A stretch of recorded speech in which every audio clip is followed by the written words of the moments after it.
Honesty is reserved for the Jews, but with the Goyim, meaning the other nations, this is the term that we use for the other nations according to the Torah. Even the Jews are called Goyim. We're a nation, but we are the nation of Jews. The rest of the nations are the nations.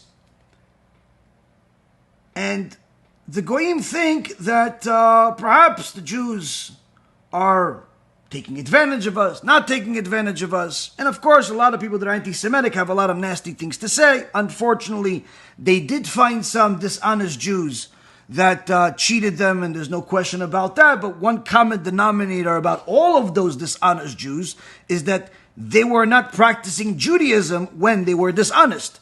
They were going against Judaism. They were going against the Torah. The problem is that we can't fix the mindset of the Goyim. We do have to fix the mindset of the Jews, to think that the just and honesty and integrity is reserved for the Jews, but with the Goyim you can cheat them.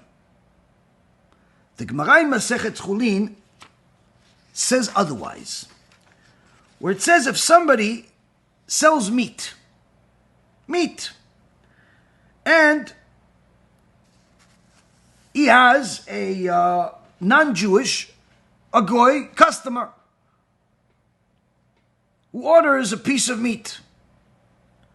Not because the non-Jew wants to eat kosher food because all of a sudden he's in the process of conversion. No, he's a non-Jew, but he wants this piece of meat from you.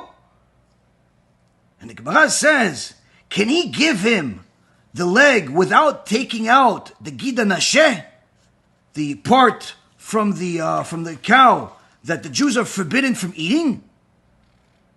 Can he just leave it there? The Gemara says the Mishnah prohibits sending a cut-up thigh to an idolater without removing the gida nasheh. Not because we're concerned that maybe a Jew is going to buy from him and assume that the gida nasheh is removed. Rather because the Jew is stealing the goy's mind. He's misleading the idolater, which is prohibited. As Shmuel said, it's forbidden to steal the minds of people, including the mind of an idolater.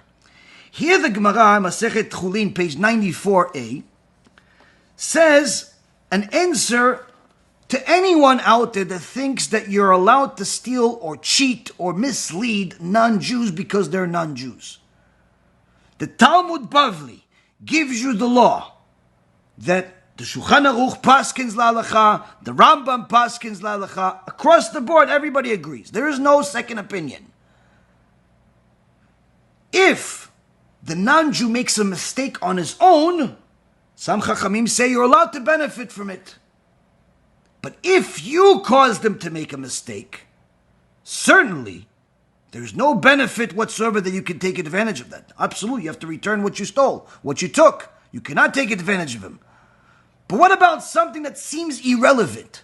I mean, the guy ordered a giant leg, and he eats non-kosher. He happens to order the food for me, the meat for me today. It doesn't matter. He's a non-Jew. He could eat the leg, he could eat the arm, he could eat the head, he could eat whatever he wants. He could eat a pig, he could eat horses. Just don't eat him alive.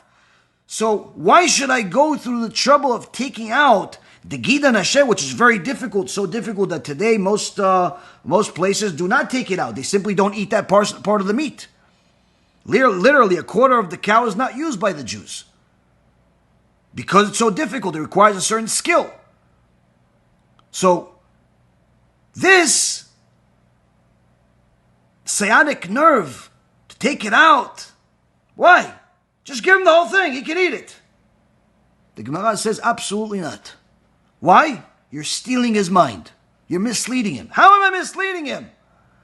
Because even though the goy doesn't eat kosher food and he's not trying to convert, still, he buys food from you. And therefore, he can assume justly that the Jews don't eat this part, this nerve, this gida nasheh. And therefore, he can assume that you took it out. Where even though it doesn't affect him religiously, it doesn't affect the servitude of God, still, he's buying something from you. You have to give him what you give the rest of the Jews. You cannot take advantage of him even on something that's not really affecting him. You still can't take advantage of it. Needless to say, if you mislead him in things that are much worse than that, where you tell him that this is a good deal, but in reality you're cheating him, you're telling him that this loan is going to help him when you know it's a predatory loan, and other things that are forbidden. This is called gnevat dat, stealing of the mind.